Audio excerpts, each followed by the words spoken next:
Also out on Wednesday is Fireworks, or officially Fireworks, should we see it from the side or from the bottom, which is an anime film which is this has now become quite a big thing to release animes such as Your Name, for example. It opened on a Wednesday. They had a great big sort of Wednesday screening, and then it was... Why has it become a Wednesday thing? It has just something which has proved to be very, very successful midweek. They will do one great big midweek opening, and it has proved... It's worked very well. So it's based on a 1993 Japanese live-action drama of the same name. The story is a group of hormonal schoolboys who spend much too much time obsessing about bosoms and panty-flash photography, start having an argument about whether fireworks are flat or round. And to answer the question, they decide they're going to go to a lighthouse to watch a firework display from the side to see whether the fireworks are flat or round. Meanwhile, they are enchanted by the strange, mysterious figure of Nazuna, who is quiet and mysterious and whose hemline is consistently viewed from a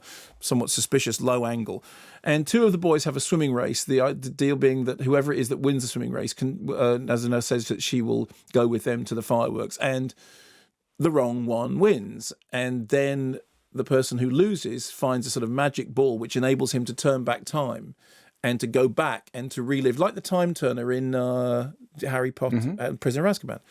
And so what then happens over the course of the rest of the movie is that the time turner is employed to revisit events, to change the same day, to go back and enable a sort of dream of elopement to happen. And as with each different turn, the world becomes slightly more unreal, slightly more artificial, slightly more strangely removed from reality.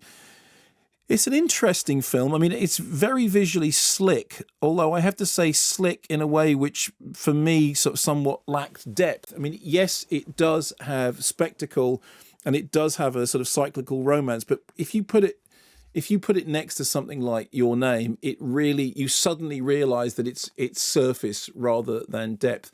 I can understand people being, entertained by it whilst it's there, but it doesn't have anything like that timeless quality of Your Name, which is obvious. I mean, it's very few things would do, but it's funny seeing the two of the things in sort of fairly close proximity, because there are certain elements of the story that seem to be similar, but they are actually very, very dissimilar films. This is much more to do with surface, flash and style than it is to do with what Your Name was to do with, which for me was something utterly transcendent.